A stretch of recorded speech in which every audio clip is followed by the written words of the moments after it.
লাইভের শিরোনাম ইতিমধ্যেই দেখে নিয়েছেন। ইয়ে মানে ডিএ। হুম, তুমুল হিসেব নিকেশ চলছে, জানেন তো। বিভিন্ন স্কুলে শিক্ষক মহলে খোঁজ খবর নিলেই বুঝতে পারবেন কেমন হারে সাইক্লোন টর্নেডোর কেউ হার মানিয়ে দেবে। উত্তেজনা, উচ্ছ্বাস যদিও এখন অনেকটাই ফিকে পড়ে গেছে। যাই হোক, তবে যারা বাস্তবতার সঙ্গে পরিচিত, মানে ওয়াকিবহাল, তাদের মধ্যে এই ব্যাপারটা দেখা না যাওয়ারই কথা। যাই হোক, তো আজকের লাইভের শিরোনাম ডিএ ইয়ে অথবা ইয়ে মানে ডিএ। তো মিলে যাচ্ছে কি মিলে যাচ্ছে না এসব আলোচনায় যাব না, প্রসঙ্গে চলে আসব। তো তার আগে আমাদের হোয়াটসঅ্যাপ গ্রুপ সম্পর্কে দু একটি গুরুত্বপূর্ণ কথা জানাই, কারণ লাইভের অবকাশে, কারণ আমাদের হোয়াটসঅ্যাপ গ্রুপের সহযোদ্ধারা লাইভ দেখেন, শোনেন, ইউটিউবেও আছেন তারা। তো এখনো অনেকেই আমাদের যে হোয়াটসঅ্যাপ গ্রুপ সেখানে যোগ দিতে চাইছেন, মেম্বার হতে চাইছেন। তো যারা নতুন এসেছেন, যারা জানেন না, সবাইকে উত্তর দিতে পারছি না। আম, জানি না তারা দেখবেন কিনা, তাদের বলি যে এই হোয়াটসঅ্যাপ গ্রুপটির উদ্দেশ্য মূলত গ্রামে গঞ্জে প্রচার করা। আমি কিছুদিন আগেই পশ্চিম মেদিনীপুরের খাকুরদা থেকে ঘুরে এসেছি। এপ্রিলে আবার পুরুলিয়া যাওয়ার কথা রয়েছে।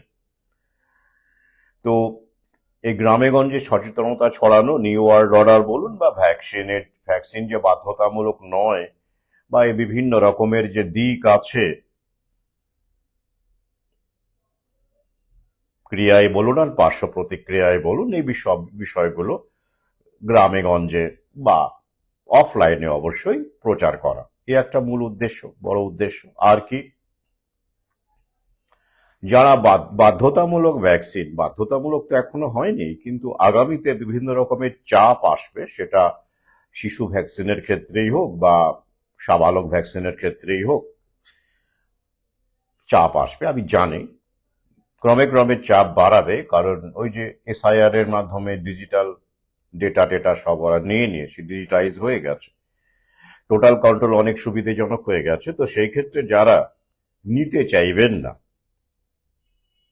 তাদের পাশে থাকা, দরকার হলে সশরীরে থাকা, ডকুমেন্ট দিয়ে সাহায্য করা, ছুটে যাওয়া, এই ব্যাপারগুলোকে দেখার জন্য উদ্দেশ্যেই এই হোয়াটসঅ্যাপ গ্রুপ। তো যারা এই গ্রুপের মধ্যে আছেন এবং যারা আমার, অবশ্যই সবাই আমার পরিচিতদেরকেই এখানে ইনক্লুড করা হচ্ছে, তাদের ক্ষেত্রে আমরা একে অপরের সঙ্গে থাকবো, পাশে থাকবো, দরকার হলে ছুটে যাব, আমি নিজেই ছুটে যাব, এই একটা লক্ষ্য। হ্যাঁ, আগেই বলেছি যে এই হোয়াটসঅ্যাপ গ্রুপের বাইরে যারা থাকবেন সেই ক্ষেত্রে তারা তো আমার অপরিচিত হবেন স্বাভাবিকভাবেই, সেই ক্ষেত্রে এই ধরনের উদ্যোগ নেওয়া আমার পক্ষে সম্ভব হবে না।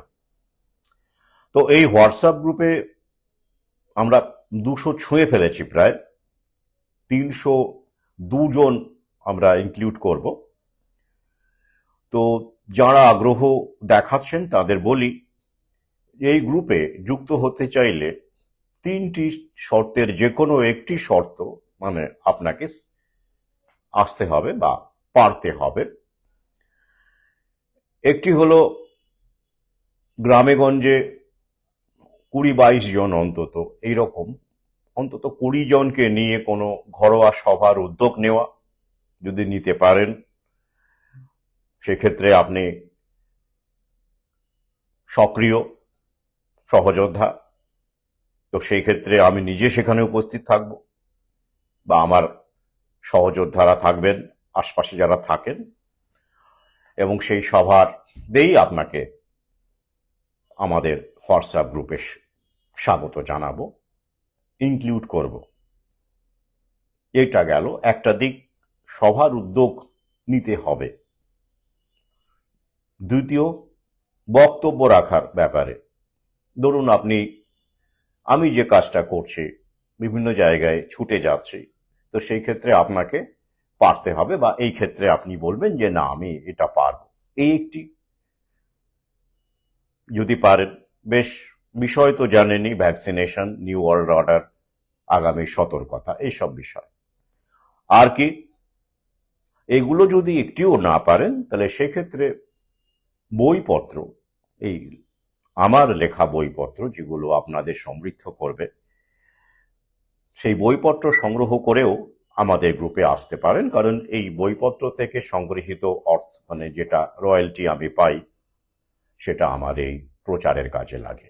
অর্থাৎ কোনো না কোনোভাবে আপনাকে কন্ট্রিবিউট করতে হবে, সেটা আপনি বক্তব্যের মাধ্যমে হোক, উদ্যোগের মাধ্যমে হোক, বা আপনি যদি মনে করেন যে না আপনি তিনটেই পারবেন, কোনো সমস্যা নেই। আপনি যদি মনে করেন যে না বইপত্র সংগ্রহ করবেন, সবার উদ্যোগও নেবেন, কোনো সমস্যা নেই। তিনটি পারলে তো খুবই ভালো। আর যদি না পারেন তো কমপক্ষে একটি আপনাকে পারতে হবে। তো সেই ক্ষেত্রে যদি আপনি বইপত্রের মাধ্যমে এই গ্রুপে আসতে চান, সেই অপশনও খোলা আছে। কলেজ স্ট্রিটে অ্যালাইড বুকস কফি হাউসের নিচে যেখানে বই পাবেন, ইউটিউবেও তার ঠিকানা হদিস দেওয়া আছে, ইউটিউব ডিপিতে। ফেসবুকেও ট্যাগ করা আছে, এবং সেখানে আমার হোয়াটসঅ্যাপ নাম্বারও দেওয়া আছে, সহজেই পেয়ে যাবেন।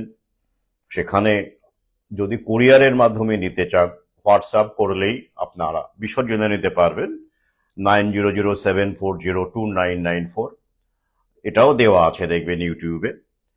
তো সেখানে আপনারা যদি মনে করেন কলেজ স্ট্রিট থেকে পারবেন না, কুরিয়ারের মাধ্যমেও আপনারা বই সংগ্রহ করতে পারেন। এই সমস্ত অপশনগুলোই আপনাদের জানিয়ে দিলাম। আর 28 তারিখ, 28শে মার্চ আমাদের গ্রুপ মিটিং আছে, মেম্বার্স অনলি অবশ্যই সেটা। তো যারা আগ্রহ প্রকাশ করেছেন, সবাই তো আসতে পারবেন না, অনেক দূরে তারা অনেকেই এসেছেন, আমাদের মিলন আড্ডা অনুষ্ঠানে এসেছেন। তো তবুও অনেকেই আসছেন ইতিমধ্যেই। এই গ্রুপ থেকেই প্রায় 60 জনের কাছাকাছি তারা আগ্রহ জানিয়েছেন। যারা আসছেন তাদের স্বাগত জানাই। দেখা হবে, এবং আমাদের আগামী কর্মসূচি, আপনাদের বক্তব্য, আমার বক্তব্য, পরামর্শ, এবং সেগুলো আমরা লিখিত আকারে রাখবো, এবং কি ভাবে আমরা এগোতে পারি, অফলাইন প্রচার থেকে শুরু করে অনলাইন, সেটাও আমরা একটা রূপরেখা তৈরি করে নেব 2026-এর জন্য। কারণ আমরা জানি যে এইচপিভি এখন ভোটের ব্যাপার আছে। তো এখন আমার দৃঢ় বিশ্বাস, এই মুহূর্তে অন্তত লার্জ স্কেলে, স্মার্ট স্কেলে, চোরাগোপ্তা তো বিভিন্নভাবে আগেই দেওয়া শুরু হয়েছে এনজিওর মাধ্যমে, কিন্তু লার্জ স্কেলে ভোটের পরেই ডেঙ্গুই বলুন আর এইচপিভি বলুন, সেটা দেওয়া হবে। তো তার আগে আমাদের তো আরো কাজ এগিয়ে রাখতে হবে, স্বাভাবিক। আর একটি বিষয়, গ্রুপের অনেক সদস্য আমাকে অনুরোধ জানাচ্ছেন যে তাদের পরিচিত কেউ আগ্রহী গ্রুপে অ্যাড হতে চাইছেন। তো তাদের বলবো যে এই মুহূর্তে এই হোয়াটসঅ্যাপ গ্রুপে অ্যাড করার যে জায়গাটা, ক্ষমতা, সেটা একমাত্র আমিই রেখেছি, নিজের হাতেই রেখেছি। কারণ তো বুঝতেই পারছেন, আগেও বলেছি, বেনজল ঢোকা যতটা সম্ভব আটকানোর ব্যাপার আছে এখানে। তো তবুও আপনারা যদি আপনাদের পরিচিত কেউ, একই পরিবারের নয় কিন্তু, মানে স্বামী আছেন স্ত্রীকেও অ্যাড করতে চাইছেন সেরকম নয়, বাইরে, পরিবারের বাইরে, বা হয়তো অনলাইনে আলাপ হয়েছে, বা পাড়া প্রতিবেশী, এইরকম কেউ যদি মনে করেন যে তিনি অ্যাড হতে চান, আপনার মাধ্যমে নয়, সরাসরি আমার সঙ্গে কথা বলতে বলবেন, আমাকে হোয়াটসঅ্যাপ করতে বলবেন। আমি তার সঙ্গে কথা বলে এই যে 3টি ক্রাইটেরিয়া রয়েছে, সেটি তো তাকেও শুনতে হবে, বুঝতে হবে। তো সেই ক্ষেত্রে তার সঙ্গে কথা বলে যদি আমার সন্তোষজনক বলে মনে হয়, সেক্ষেত্রে তাকে অনায়াসেই অ্যাড করা যাবে, তাই নয় কি? তো আপনারা অবশ্যই সাজেস্ট করতে পারেন আমাকে, কিন্তু কথাটা সরাসরি আমার সঙ্গেই তাকে বলতে হবে। এটাই এখনো পর্যন্ত এই গ্রুপের নিয়ম রয়েছে। এই গেল। এবারে আসি ইয়ে মানে ডিএ। ডিএ মানে ডিয়ারনেস অ্যালাউয়েন্স। ডিয়ার শব্দটির অনেকগুলো মানে জানেন তো? ডিয়ার মানে প্রিয়, ডিয়ার মানে মহার্ঘ, তাই না? বানান কিন্তু একই। হরিণটা তো ডাবলই হয়ে গেল, ওখানে যাচ্ছি না। তবে ওই হরিণের সঙ্গেও মিল আছে, ওই মায়া বলে না, ওই মায়া মৃগ, মায়া হরিণ, মারিচ, জানেন তো? হরিণের ছদ্মবেশে রূপ ধরে সীতা তাকে দেখতে পায় এবং লক্ষণকে বলে, যাও হরিণ, সেই মায়া মৃগ। তো ওটাও যোগাযোগ আছে, কারণ এই ডিএ ব্যাপারটা একদিকে যেমন প্রিয়, মানে খুবই প্রিয়, কত প্রিয়, লোভী বলবো না, শিক্ষক সমাজ, সরকারি শিক্ষক সমাজকে আমি কেন লোভী বলবো? ওটা তো ন্যায্য অধিকার, লোভী কেন? লোভী নয়। তো অধিকার ব্যাপারটা খুব গোলমেলে, জানেন তো, কিছু মনে করবেন না, খুব গোলমেলে ব্যাপার। মানে নিজের বেলায় হলে বেশ, বলে না, নিজের বেলায় আঁটি সুটি, পরের বেলায় চিমটি কাটি। তো আমাদের বুদ্ধিজীবী সম্প্রদায়, মানে অবশ্যই আমাদের যে সরকারি কর্মচারী, ডিএ তো তাদের জন্যই, এবং শিক্ষক সমাজ বুদ্ধিজীবী সম্প্রদায়ের মধ্যেই পড়েন, কারণ তারা শারীরিক পরিশ্রম করে উপার্জন করেন না, ম্যানুয়াল লেবারের মাধ্যমে উপার্জন করেন না। কিসের মাধ্যমে করেন? বুদ্ধি দিয়ে করেন, পড়ান, কোশ্চেন তৈরি করেন, তাই তো? হিউম্যান রিসোর্স ডেভেলপমেন্ট করেন। তো অবশ্যই তো সেটা বুদ্ধির ব্যাপার, বৌদ্ধিক ব্যাপার। তো যাই হোক, তো এই যে বুদ্ধিজীবী শ্রেণী, তাদের কাছে তো সমাজের, অন্তত আমার মতো এই অধমের অনেক আশা ছিল, আর নেই। ছোটবেলায় আসলে অনেক শিক্ষক মহাশয়কে দেখেছিলাম, তো তারা এখন ডোডো পাখি হয়ে গেছেন বহু আগে, তারা জীবিত নেই। আমার ছোটবেলা মানে বুঝতেই পারছেন, তাদের জীবিত থাকার সম্ভাবনা নেই বললেই চলে। তো সেখান থেকেই একটা আশা জেগেছিল যে এই বুদ্ধিজীবী সমাজের এগিয়ে থাকা অংশ, বিশেষ করে শিক্ষক সমাজ, তারা সমাজকে আলো দেখাবেন, পথ দেখাবেন। কিন্তু তারাই তো ঘরের মধ্যে সেঁধিয়ে গিয়ে বললেন, স্টে হোম, স্টে সেফ, ব্যতিক্রম নগণ্য। তো যাই হোক, তো এই শ্রেণী যখন শুধুমাত্র নিজের অধিকার নিয়ে সোচ্চার হয়, বাকি জনতা ভাড়বে যাও, তাই তো, বাকিদের অধিকার আমার কি, আমি আমার অধিকার বুঝে নেব, তাহলে আর এগিয়ে থাকা, চিন্তায় চেতনায় উন্নত সম্মানের যে জায়গাটা, সেটা কোথায় গেল? কোথায় গেল? যদি শুধু গ্রিভ্যান্সেসের ক্ষেত্রেই দাবি ওঠে, অধিকার আদায়ের ক্ষেত্রেই দাবিতে সোচ্চার হওয়া যায়, তাহলে অটো ইউনিয়ন, ট্যাক্সি ইউনিয়ন,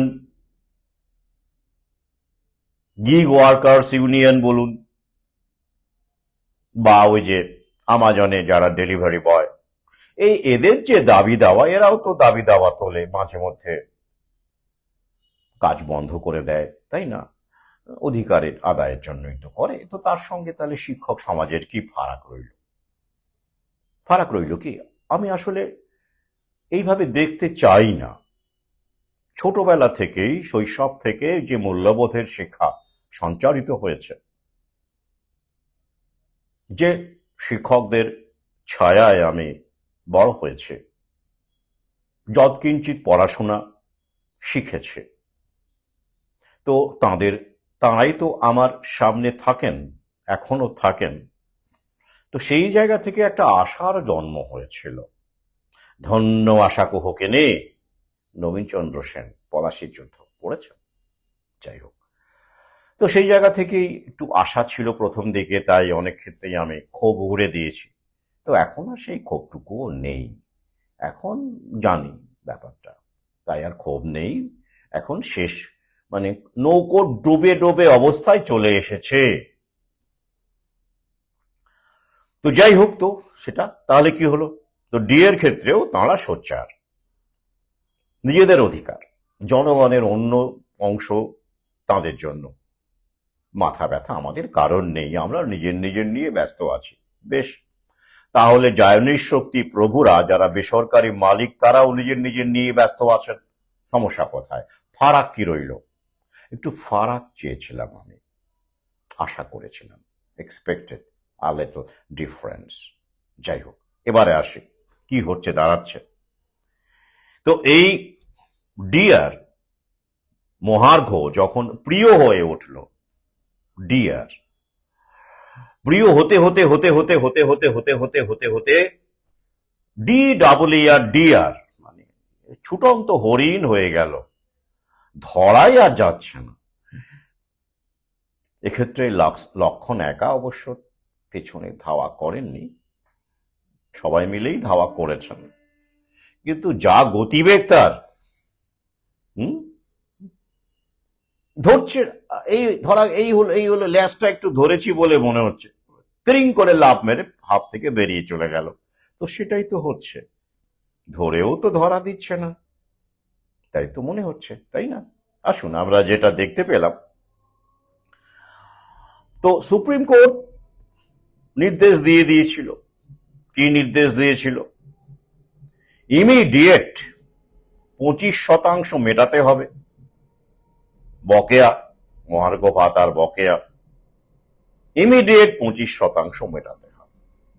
বাকি কিস্তিতে, ওই যে ইন্দু মালহোত্রা কমিটি গঠিত হয়েছে, কমিটির বিন্যাস আপনারা জানেন, আমি এইসব নিয়ে এখানে ব্যুরোক্রেটিক আলোচনা করতে চাইছি না।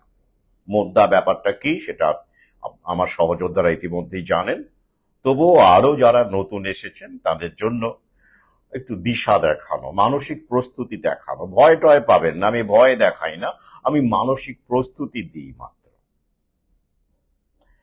তো সেখানে বলা হয়েছিল বাকি যে দিয়ে 25% ক্লিয়ার করার পরে সেটা কিস্তিতে দেওয়া হবে, এবং প্রথম কিস্তি যেন মার্চের মধ্যেই দেওয়া হয়, 31শে মার্চ, তাই তো? মার্চের মধ্যেই যেন দেওয়া হয়। এটাই ছিল খুব সংক্ষেপে সুপ্রিম কোর্টের যে রায়। দীর্ঘদিন ধরে ডিএ মামলা ঝুলেছিল, আপনারা তো জানেন। তো রায় হলো, তো মাননীয়া কি তাতে করে কিছু করলেন? না, টালবাহানা হবে হবে দেখছি। তো আমরা জানি যে রিভিউ পিটিশন উনি ঠুকে দিয়েছেন। আমি এই মুহূর্তে যে লাইভটা করছি, তখনও পর্যন্ত আমি যতদূর জানি ডিএ তথাকথিত যে ঘোষণা, মানে 3খানা মনে হয় নোটিফিকেশন এসেছে, মানে হ্যাট্রিক। এই পরিস্থিতিতেও কিন্তু ওই মানে রিভিউ পিট যেটা করেছেন, এই সুপ্রিম কোর্টের যে রায়, এই ডিএ দিতে হবে যে মর্মে যে রায়, সেটা কিন্তু তিনি তুলে নেননি, মানে উইথড্র করেননি, আমি যতদূর জানি এখনো পর্যন্ত করেননি। যদি ভুল জেনে থাকি আপনারা কমেন্টে জানাবেন, ঠিক আছে। এটাও যে খুব বড় ব্যাপার, উইথড্র উনি করতেই পারেন, নাও করতে পারেন, এটা বড় কথা নয়, কিন্তু আমার কাছে যে তথ্য মনে হচ্ছে যে উনি এখনো উইথড্র করেননি। বেশ, তো এবারে কি জানা গেল? সবাই ডিএ পেলেন, পাচ্ছেন না? না, ওই যে ডিভাইড অ্যান্ড রুলের খেলা, আমি বহু আগেই বলেছি। কিরকম জানা গেল? তো উনি যেটা বলেছেন সেটা জানা যাচ্ছে যে 2016 থেকে 2019 এই সময়ের ডিএ উনি দেবেন দেবেন বলা বলা হচ্ছে আর কি। বেশ, তো হ্যাঁ, আমি তাহলে ঠিকই জানি শ্রীমন্ত মান্ডি মন্তব্য করেছেন, উইথড্র করেননি, আমি সেটাই বললাম আর কি। তো সেই জায়গা থেকে 16 থেকে 19 বেশ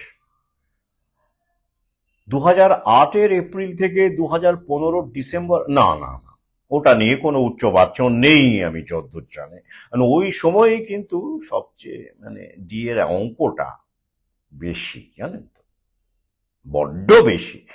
মাননীয়ার পক্ষে এই মুহূর্তে ওটা দেওয়া বড্ড বেশি, তো ওটা নিয়ে উচ্চবাচ্য নেই। আপাতত যেটা জানা যাচ্ছে 2016 থেকে 2019, যে সময় আসলে টাকাটা অনেক কমই হওয়ার কথা, কারণ ওই সময়ে আপনারা জানেন যে কেন্দ্র 7ম পে কমিশন করে এবং তাতে করে ফারাকটা অনেকটা কমে যায় কেন্দ্রের সঙ্গে, যে ডিএর ফারাকটা, যাই হোক কেন্দ্রীয় সরকারের জানেন কেন্দ্রীয় হারে ডিএ দিতে হবে, যাই হোক ইত্যাদি ইত্যাদি, তো ফারাকটা কমে যায়। তো সেই কারণে বলা হচ্ছে, অনেকেই এটা এভাবেই দেখছেন, আমিও যে এভাবে দেখছি না এমন নয়, কিন্তু কারণ যতটা কম দেওয়া যায় উনি তো সেটাই চাইবেন, স্বাভাবিক। না দেওয়া গেলে তো আরো ভালো, উনি তো দিতে চাইছেনই না, এটাই নিউ ওয়ার্ল্ড অর্ডারের দাবি। এবং সব রাজ্যেই কিন্তু ধাপে ধাপে এসব হবে, আমি বহু আগেই বলেছি। বিহারে শিক্ষক নিয়োগ কেন হচ্ছে সেটা নিয়ে ভিন্ন ভিডিও আছে, এখানে অল্প করে বলবো যথাসময়ে। তাহলে ওই সময় এপ্রিল 2008 থেকে 2015 ডিসেম্বর, এই সময়ে যে বিপুল ডিএ, সে ব্যাপারে উনি নীরব থাকলেন। বেশ, আর কি, ওই যে 2016 থেকে 19 যখন ফারাকটা কম, সেই হিসেবে যে বকেয়া তার ক্যালকুলেশন, ওখানে অবশ্য বলা হচ্ছে যে এই সময় ডিজিটাইজড হয়ে গেছে শিক্ষকদের যে ডিটেলস গুলো, তাহলে হিসেব করতে সুবিধে হবে, ডিজিটাইজেশনে যুক্ত। কিন্তু তার আগে 2008 থেকে 15 ডিজিটাইজেশন তো হয়নি সেভাবে, আমরা কাজ করছি, সময় টময় লাগবে। এই কারণে তো মাননীয় সময় তো চেয়েই চলেছেন। সময় খুব ইম্পর্টেন্ট, টাইমিং। সময় ওনার তো অন্তত 2 বছর চাই, আগামী 2 বছর তো ওনার চাই। কেন চাই না চাই এসব আমি এখানে কেন বলতে যাব বলুন দেখি, দরকার নেই। মূল ব্যাপারটা, মোদ্দা ব্যাপারটা বলি, যদিও আমার সহযোদ্ধা পাঠকেরা জানেন 2 বছর সময় তার কেন চাই, তার 2028 পর্যন্ত। ইন্টারেস্টিং না? একটু টাইমিংটা খেয়াল করুন, ক্যালকুলেশন সব ক্লিয়ার হয়ে যাবে। তো এই যে 16 থেকে 19, সেটাও কি তিনি সবাইকে দেবেন? না, সেখানে বলা হলো যে মার্চে কিছু দেওয়া হবে আর সেপ্টেম্বরে কিছু দেওয়া হবে, এই পর্যন্তই, মার্চ এবং সেপ্টেম্বর। তো সেপ্টেম্বরে উনি ক্ষমতায় থাকবেন কি? অনেকে বলছেন উনি তো সেপ্টেম্বরে ক্ষমতাতেই থাকবেন না, তাই অধম বহু আগেই বলেছে। কি মুশকিল বলুন তো, এটাই তো সমস্যা, সেটিং গুলো বোঝেন না, শুধু গেটিং নিয়েই ভাবেন, what am I getting, but you have to realise the setting also. এটা আন্তর্জাতিক সমীকরণ। আন্তর্জাতিকভাবে উনি কতগুলো সম্মান টম্মান পেয়েছেন জানেন মাননীয়া? হ্যাঁ, কত দেশে গেছেন, হ্যাঁ, দেখে নেবেন। অমুক শ্রীর জন্য, কন্যাশ্রীর জন্য কোন দেশে তাকে সম্মান জানানো হচ্ছে। আজ যে দেশই হোক, সব দেশই তো সম্মান টম্মান কারা জানায়? জায়নিসরাই জানান, সে নোবেলই হোক আর এই সব সামাজিক কর্মসূচি হোক, বুকার প্রাইজই হোক, যেটাই হোক না কেন, রাজাই তো সম্মান দেয়, পুরস্কার দেয় অনুগত ভৃত্যদের, অনুগত ভক্তদের। এটা নতুন কি? Is it new? Not at all. তো সেটা তো একটুখানি পেপে টেপে দেখবেন, কতগুলো ডিলিট পেয়েছেন সেটা নয় বাদই দিলাম। হ্যাঁ, বাইরের বিশ্ববিদ্যালয় থেকে উনি ডিলিট পেয়েছেন, শুধু আমাদের দেশের নয়। ডিলিট ফুল ফর্ম কি? Doctor of letters. হ্যাঁ, পাণ্ডিত্যের জন্য। কি বুঝলেন? এপাং ওপাং ঝপাং, ওগুলো বাহ্যিক ব্যাপার। ওগুলো দিয়ে লোক হাসাহাসি করলে হবে না, খেলাটা বুঝতে হবে। হুম জাতে মাতাল তালে ঠিক, ব্যাপারটা জানেন তো, বাংলায় একটা প্রবাদ আছে। হুম যাই হোক, তো সেটা ওই পর্যন্তই, আর কিছু বলা নেই। তাও কি, এখানে অনেক ইফ অ্যান্ড বাটস আছে।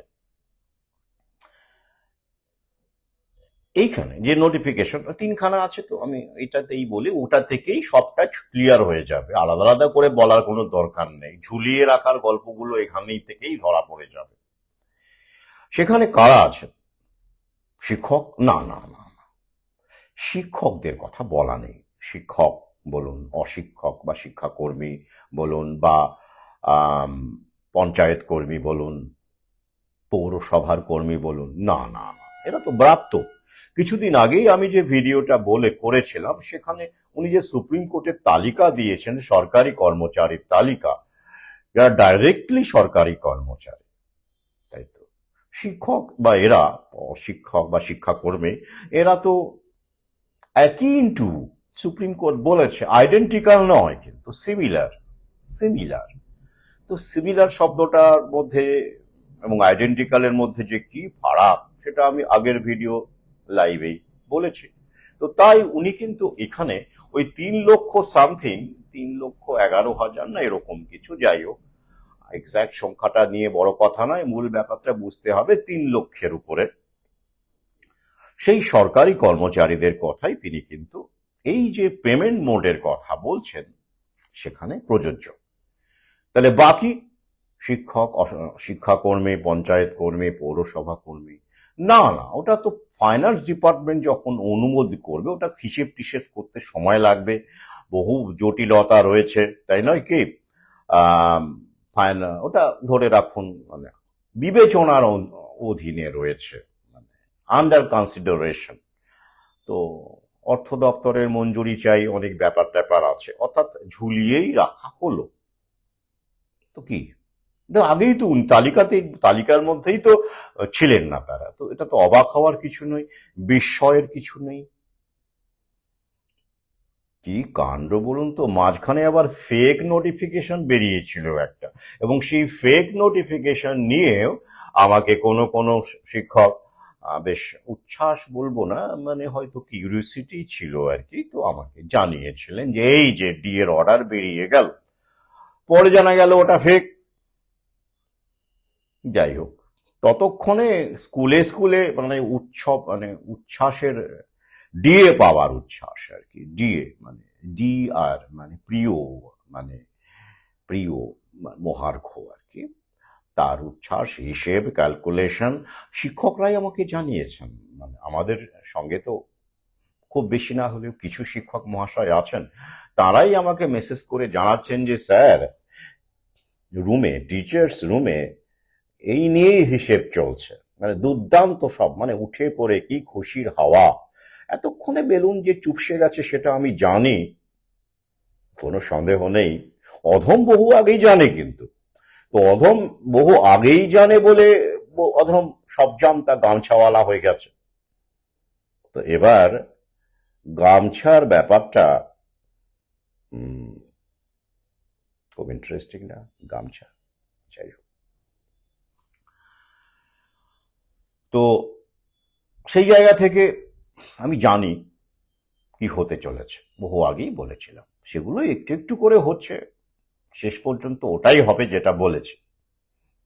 নিউ ওয়ার্ল্ড অর্ডারে ডিএ থাকবে না, dearness allowance will cease to exist in new world order.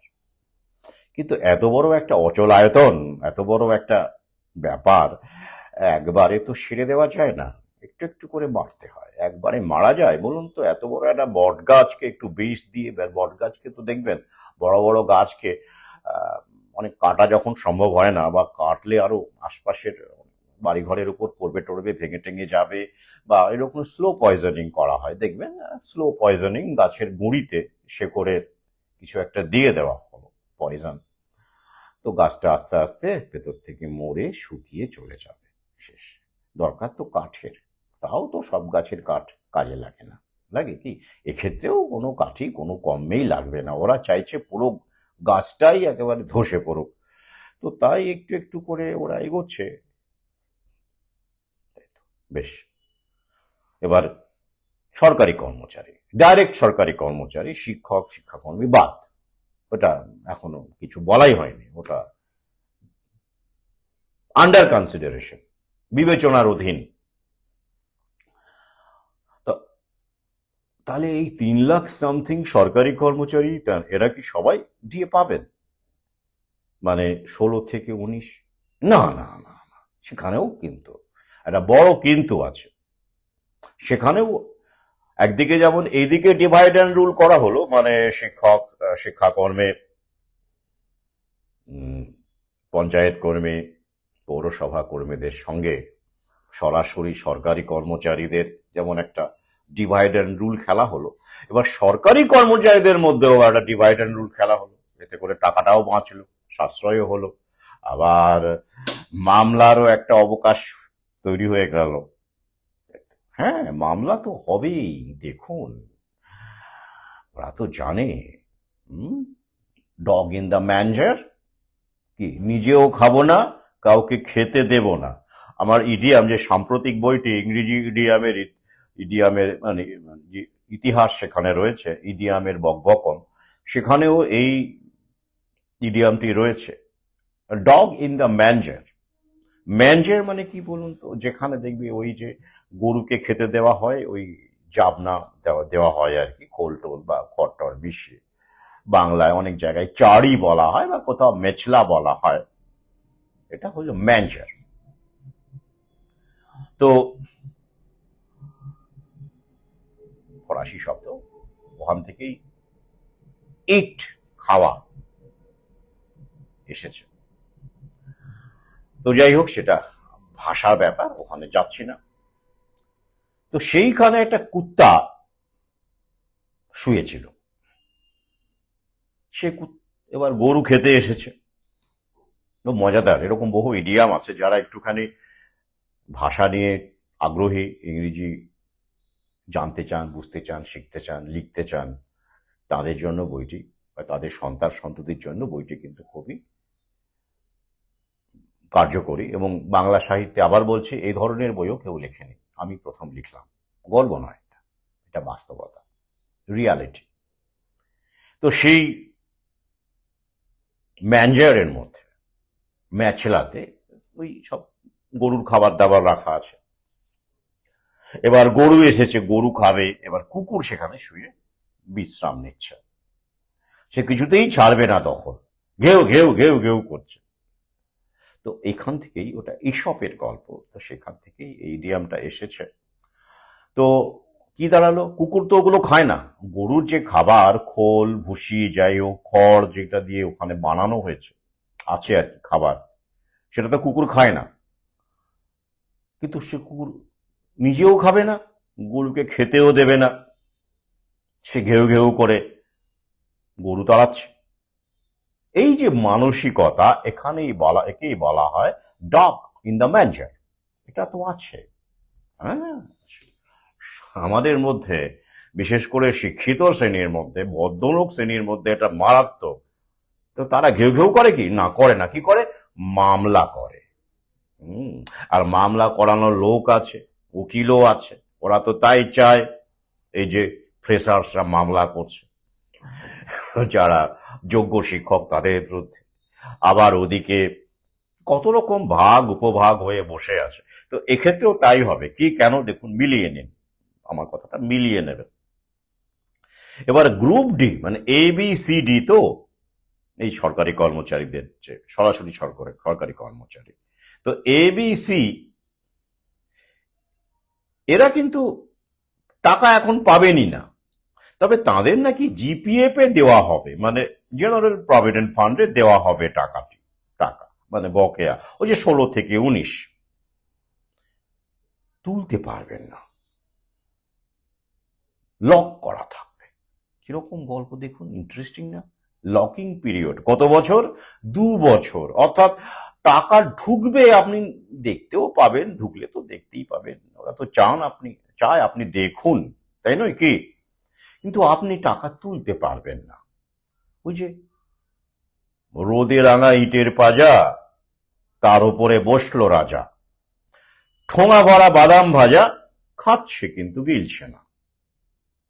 ব্যাপারটা ওই রকম, আপনি খাবেন কিন্তু গিলবেন না। মানে ওই হলো গল্পটা সংক্ষেপে। তো ঢুকে গেল, 2 বছর তুলতে পারবেন না। কেন 2 বছর, কেন 1 বছর নয়, কেন 3 বছর নয়, কেন 6 মাস নয়, কেন? এখানেই তো গল্পটা আছে। যারা রিসেট এজেন্ডা 2030 গোলগুলো জানেন, টার্গেটগুলো জানেন, তাদের কাছে এটা জলের মতো পরিষ্কার। 2 বছর কেন, হোয়াই 2 ইয়ার্স? ইন্টারেস্টিং। দেখুন, এখানেই কিন্তু সবচেয়ে বেশি টাকাটা যাবে।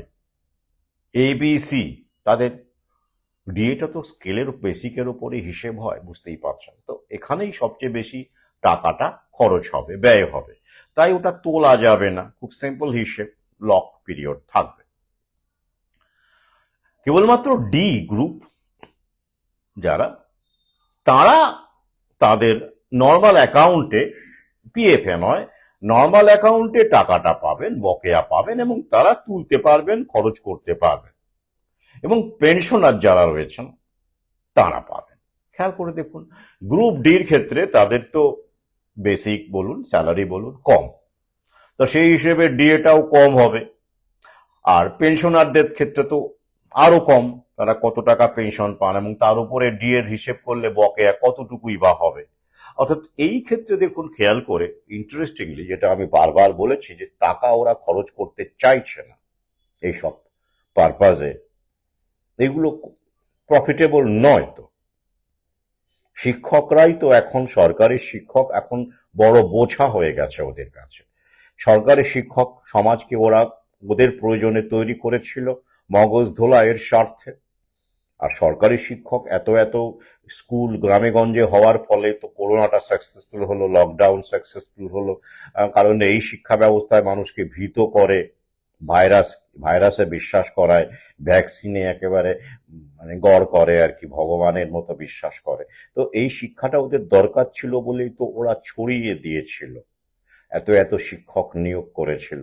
বিহারটা পিছিয়ে ছিল। বিহারে সেই সময়, পশ্চিমবঙ্গে যে সময় হাজার হাজার শিক্ষক প্রতি বছর 10,000, 15,000 বা তারও বেশি শিক্ষক নিয়োগ হচ্ছিল ওই যে আগে সরকারের আমলে, সেই সময় বিহারে কিছুই হচ্ছিল না। তাই অনেকেই আমি ভিডিওতে বলেছি। তো তাই বিহার ওই অন্ধকার রাজ্য বলে না, ওরকম আর কি। বলে আমাদের যে আফ্রিকাকে যেমন ডার্ক কন্টিনেন্ট বলা হয়, তেমন এই গোবলয়ের মধ্যে বিহার, এই গোবলয় কাউবেল্ট বলে তুচ্ছ তাচ্ছিল্য করা হয়। তো তার মধ্যে বিহার, তো সেই ক্ষেত্রে শিক্ষক নিয়োগ তখন হয়নি বললেই চলে, স্কুলের সংখ্যাও সেরকম ছিল না। আর তাই বিহারে বা এইসব অংশে, গোটা বিশ্বে এই ভদ্রলোকের শিক্ষাটা ছড়ায়নি বলে ভ্যাকসিনের প্রতি অনীহা তীব্র। আয়ুর্বেদ বা ধরুন প্রাকৃতিক চিকিৎসা, ইঞ্জেকশন না নেওয়া, হ্যাঁ, কেটে গেলে হলুদ লাগিয়ে নেওয়া, এসবের চর্চা ওখানে এখনো আছে। সেটা তো ওরা দূর করতে চায় না। ওগুলো হলে তো ওদের মডার্ন মেডিসিনের ব্যবসা, মুনাফাবাজি চলবে না। তাই ওরা এখন আগে যেটা করতে পারেনি, গোটা দেশে তো একসঙ্গে করা সম্ভব হয় না। 1991 পর্যন্ত, ইন্দিরা গান্ধী বেঁচে থাকা পর্যন্ত তো ওরা কিছুই করতে পারেনি, আমাদের দেশকে কবজাই করতে পারেনি। রাজীবকেও তো সরিয়ে দিল, কারণ রাজীবও রাজি হয়নি। পরবর্তী বইতে এগুলো সব থাকছে, কেন এদেরকে সরিয়ে দেওয়া হলো। তারপরে তো সময় লাগবে না। সোভিয়েত ইউনিয়ন তখনও টিকে ছিল, 91-এ সোভিয়েত ইউনিয়ন ভেঙে পড়লো, 95-এ ডব্লিউটিও হলো, ভারত সই করলো, তারপরে তো আস্তে আস্তে সময় লাগবে। তো সেই কারণে এই কর্মসূচিটা কিন্তু বিহার বা এরকম দু একটি রাজ্যে সেভাবে হয়নি, মূলত বিহারেই হয়নি। আর তাই এই ঘাটতিটা ওরা বিহারে করছে, মানে এখন শিক্ষক নিয়োগ করছে। তো মোটামুটি আর 2 বছর সেখানে শিক্ষক নিয়োগ হবে, 27-এর মাঝামাঝি পর্যন্ত ধরে রাখুন। তারপরে কিন্তু ওখানেও ছাঁটাই শুরু হবে, কাজটা মিটিয়ে গেলে আর কি। যখনই ওরা দেখবে যে হ্যাঁ, মানুষ এবার সভ্য হয়ে গেছে, ভদ্র হয়ে গেছে, ফার্মা কোম্পানির ওষুধপত্র খাচ্ছে, ভ্যাকসিনের হার বাড়ছে, রেট অফ ভ্যাকসিনেশন বাড়ছে, মানুষ আর কেটে কুটে গেলে হলুদ লাগাচ্ছে না, হ্যাঁ, সামান্য ছড়ে গেলেও টিটেনাসের লাইনে দাঁড়িয়ে পড়ছে। এই যে ব্যাপারগুলো যখন ওরা দেখতে পাবে তখনই বুঝবে যে শিক্ষা এবার কমপ্লিট হয়েছে। এটা আমাদের রাজ্যে হয়েছে। তাহলে শিক্ষকের যে উদ্দেশ্যে শিক্ষকদের নিয়োগ করা হলো, সেই শিক্ষা যখন তারা দিয়ে ফেললো, এবার তাদেরকে শিক্ষা দেওয়ার সময় হয়ে গেছে। Now the teachers are to be taught the lesson. এবার শিক্ষকদেরকে শিক্ষা দেওয়ার কাজ শুরু হয়েছে।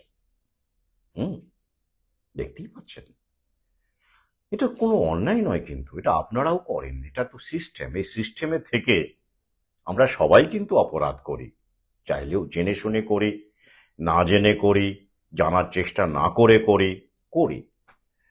তো কিন্তু ওই যে যখন আমরা নিজেকে এগিয়ে রাখতে চাই, আমরা তো নিজের দোষটা দেখতে পাই না। পাই কি?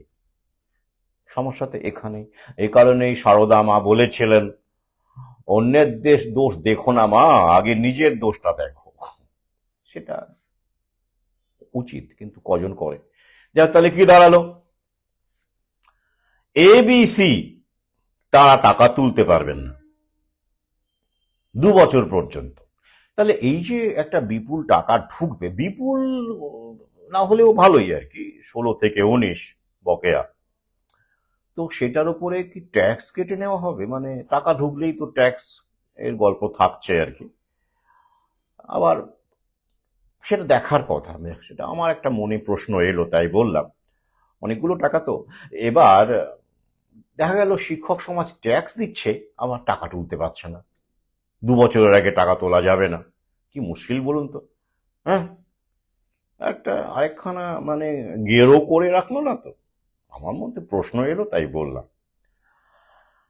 তো এবারে কি দাঁড়াবে? তাহলে ডিএ, ধরে গ্রুপ ডি যারা, তারা পাবেন, পেনশনাররা পাবেন, তারা আনন্দ করবেন, এই যে আমার টাকা ঢুকেছে। ডিএ তোলার সঙ্গে সঙ্গে তারা কিছু মনে করবেন না। মানে কেউ হয়তো একটু শৌখিন থাকে, তো অনেক দিনের ইচ্ছে ছিল একটা এলইডি টিভি কিনবেন, তারা বেরিয়ে পড়লেন। কারো ইচ্ছে ছিল পুরনো বাইকটা 5 বছর হয়ে গেছে, ভাল লাগছে না, একটা এনফিল্ড নেব, তো তারা বেরিয়ে পড়লেন। তো এইগুলো তো হতে থাকবে স্কুলে, এরকম একটা বাতাবরণ তৈরি হয়ে যাবে আর কি। তো দিয়ে টাকা, অথবা হয়তো কারো লোন আছে, সেটা তারা মানে সেরকমও থাকতে পারেন, সেটা দিয়ে তারা লোনটাকে মিটিয়ে দিলেন, বা সন্তানের জন্য কোনো ভালো স্কুল টুল খুঁজলেন, এসব করতে পারেন। তো বেশ, কিন্তু সমস্যা হয়ে গেল একটা, অন্য শিক্ষকেরা তো তারা তা তুলতেই পারবেন, শিক্ষক তো নয়, মানে এবিসি তুলতে পারবেন না। ক্ষোভ বাড়বে। ডিভাইড অ্যান্ড রুলের খেলাটা দেখতে পাচ্ছেন তো, একদিকে টাকাও বাঁচানো গেল, অর্থ সাশ্রয় হলো। কবে সেই টাকা তারা তুলতে পারবেন, কবে ঢুকবে, তার কোনো স্থিরতা নেই। কিন্তু ডিভাইড অ্যান্ড রুলের খেলাটা, যেটাকে বিভাজনের রাজনীতি বহু আগেই থেকে আমি বলছি, বহু আগেই এগুলো ছিল, এবার আরো এগুলো আরো তীব্র হচ্ছে আর কি। সভ্যতা যত এগোয় তত জটিল হয় সমীকরণগুলো, এবং তত ইন্টারেস্টিং হয়। তাহলে কি হবে? মামলা হবে না? বলুন দেখি। হবেই। কারণ সুপ্রিম কোর্টে কি এরকম তো, সুপ্রিম কোর্ট যে পর্যবেক্ষণ দিয়েছিল, সেখানে কি এসব বলা ছিল যে লক ইন পিরিয়ড, হ্যাঁ পিএফে দেওয়া যেতে পারে, সেটা আমার যতদূর মনে হয় সুপ্রিম কোর্টের অবজারভেশনে ছিল সেটা, কিন্তু টাকা তোলা যাবে না 2 বছরের আগে, এগুলো কি সুপ্রিম কোর্ট বলেছিল? বলেনি। শুধু গ্রুপ ডি তুলতে পারবে আর পেনশনাররা তুলতে পারবে, এটাও কি সুপ্রিম কোর্ট বলেছিল? বলেনি। বা এই যে শিক্ষাকর্মী, এদেরকে ঝুলিয়ে রাখা হবে অনির্দিষ্টকালের জন্য, সেটাও কি সুপ্রিম কোর্ট বলেছিল? তো এত সব অসঙ্গতি রয়েছে সুপ্রিম কোর্টের যে ডিএ সম্পর্কিত যে অবজারভেশন, তাতে করে তো মামলা হওয়াই স্বাভাবিক। আর মামলা করার জন্যই তো লোকজন বসে আছে, শিক্ষক সমাজও বসে আছেন, সরকারি কর্মীরাও বসে আছেন। তো মামলা তো হবেই, কোনো সন্দেহ নেই। আর মামলা যদি হয়, তাহলে মাননীয়ার আরো একটুখানি সুবিধে হলো। এই যে যতটুকু দিতে হচ্ছিল আর কি গ্রুপ ডি কে বা পেনশনারদেরকে, তাও তো নয় নয় করে বেশ কোটি কোটি টাকা, সেটাও বেঁচে গেল। কি বলেন? তাহলে উনি কিন্তু চাইছেন মামলা হোক, তাই না? তখন উনি বলবেন, আমি তো দিতে চাইছিলাম, আপনারাই তো মামলা করে আটকে দিলেন, এবার দি কি করে বলুন দেখি? মামলা চলছে, নিষ্পত্তি হোক, তারপরে দেখা যাবে, তাই নয় কি? হুম, বেশ, এটাই গেল। এবারে বাকি শিক্ষক শিক্ষাকর্মী, তারা তো আবার আন্দোলনের কথা বলছেন, পেন ডাউনের কথা বলছেন, স্কুল টুল বন্ধ করে আন্দোলনের কথাও আমি শিক্ষক গ্রুপে দেখতে পাচ্ছি। তো এতে করে কোনো লাভ হবে না, কারণ মাননীয়া বা এই ধরুন বা প্রভুরা যাদের হয়ে মাননীয়া কাজ করছেন, মাননীয় কেন্দ্রে কাজ করছেন, মাননীয় রাজ্যে কাজ করছেন, তো তারা চান স্কুল বন্ধ হোক। আপনারা যত বন্ধ করবেন, যত পেন ডাউন করবেন, যতটুকু বাচ্চা কাচ্চা যত সংখ্যক আছে, এমনিতেই তো কমে গেছে, কলেজের অবস্থাও আরো খারাপ, মানে আরো বলবো না খারাপ, সর্বত্রই খারাপ, কে কত খারাপ বলা মুশকিল আর কি। তো তখন তো আরো খারাপ হবে। এমনিতেই বহু স্কুল আছে যেখানে পড়ুয়ার তুলনায় শিক্ষকের সংখ্যা বেশি, তাহলে এরকম করে যদি আপনারা করতে থাকেন, তো সেটা ওনারা চায় এবং ইউনিয়নকে ওরা সেভাবেই পরিচালিত করে। সব তো কন্ট্রোলড অপোজিশন, বহু আগেই বলেছি, গান্ধীবাদী নীতি, মারমুখী অ্যাগ্রেসিভ কোনো লড়াই আন্দোলন হলোই না, একটা টেবিলও ভাঙেনি আমি যতদূর জানি। তাহলে কি দাঁড়াবে? তাহলে ওই ঝুলেই থাকবে এবং এই সব চলবে, মামলার পর মামলা চলবে। তাই শান্তিপূর্ণ আন্দোলনকে প্রমোট করার জন্য এবং প্রশাসকদেরকে, যারা ইমিডিয়েট, এই যে ধরুন ডিআই বলুন, এই বলুন সেই বলুন, নেতা মন্ত্রী বলুন, সবই তো জায়নিস্টদের হয়েই কাজ করছে, তাদের চুলও যেন না বাঁকা হয়, আরো যেন ক্ষতি না হয়, মারধর যাতে না খায়, সব শান্তিপূর্ণভাবে যেন আসল কাজটা হয়ে যায়, সেটার জন্যই তো আন্দোলনের নেতা টেতা ওরা সেভাবে ঠিক করে, কোন পথে আন্দোলন হবে ওরাই ঠিক করে দেয়, গোপন ঘরে কথাবার্তা হয়, এগুলো কি ভাবে না? বিশ্বাস হয় না? বিশ্বাস হয় না? এই অধম এরকম একটা সময় ছিল, এখন তো ওইসব বর্জন করে অন্য পথে হাঁটি। তো এরকমও অভিজ্ঞতা অধমের আছে, যেখানে জেলার বড়সড় পুলিশ কর্তা,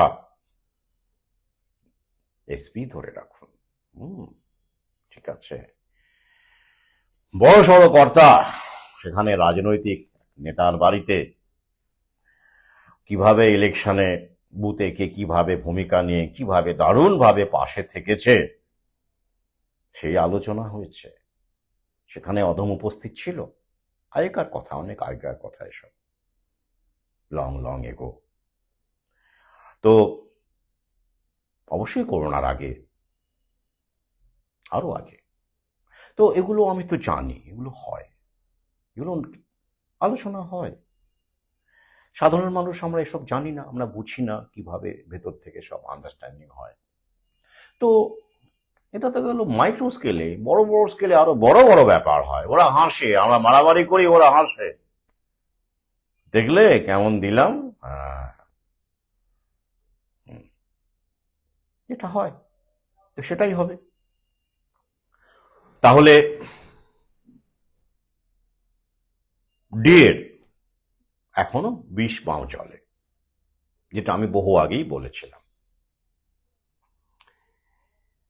2008 এপ্রিল থেকে 2015 ডিসেম্বর সবচেয়ে বড় যে বকেয়া, বড় অঙ্কের, সেটা নিয়ে কোনো উচ্চবাচ্য নেই,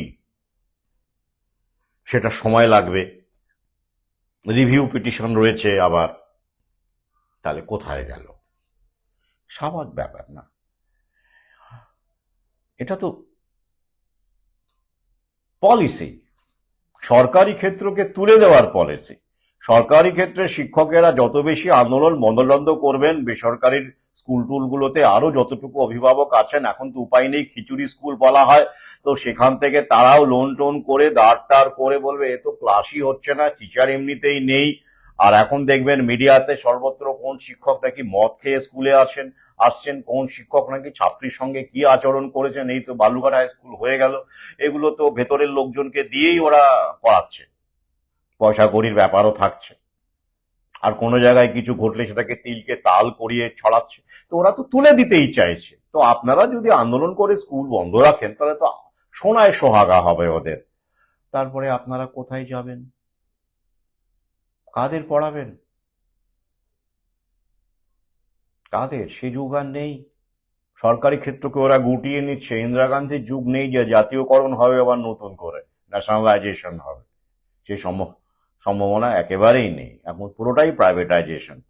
তাহলে বিকল্প কিছু ভাবুন আর মানসিক প্রস্তুতি রাখুন। কি প্রস্তুতি সেটাই বললাম না।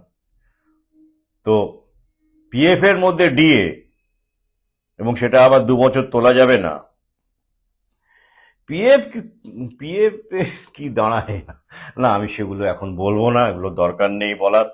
তবে আমার সহযোদ্ধা যারা আমার সঙ্গে পরিচিত অনেকেই এগুলো জানেন, আলোচনা করি, কিন্তু এখন আমি ফাইন্যান্সিয়াল কোনো রকম কিছু এখানে বলতে যাব না, কোনো দরকার নেই।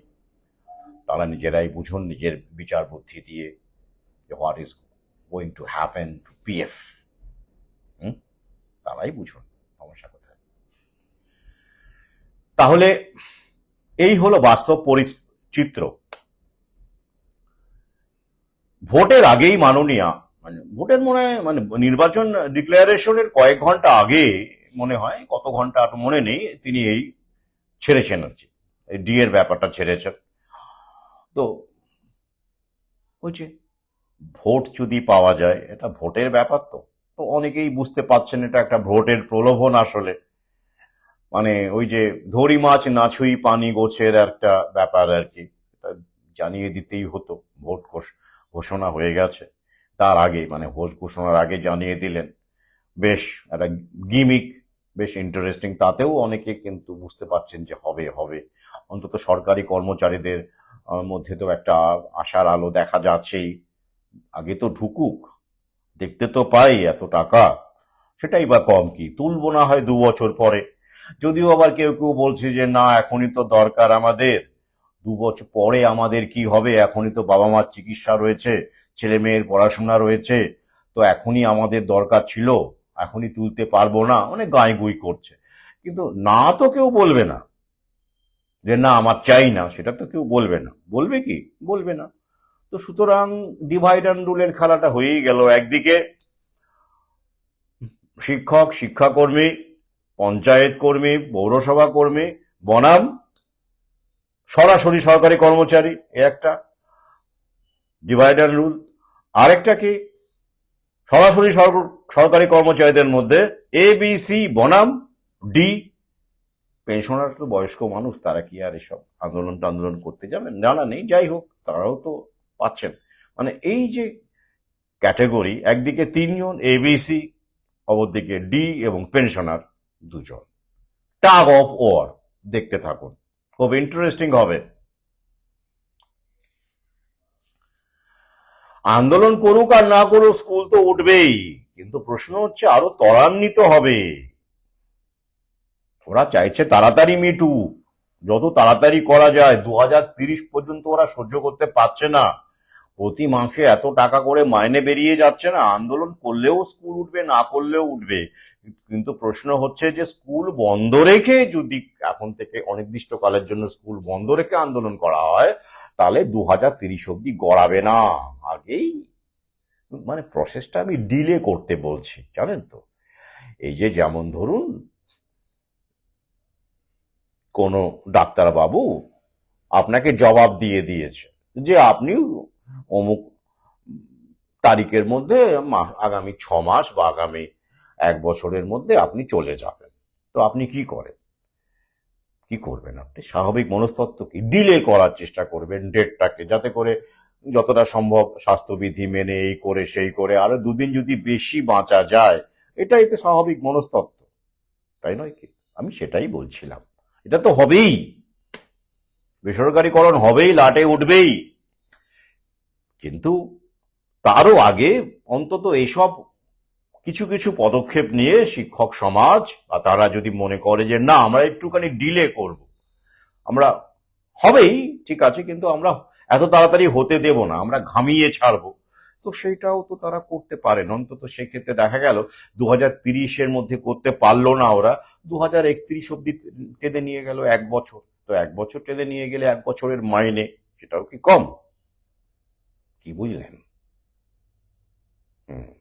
আমি সেটাই বলছিলাম, delay the process, it is inevitable, ওটাকে রোখার ক্ষমতা নেই, but you can delay the process. তো সেটাই তো,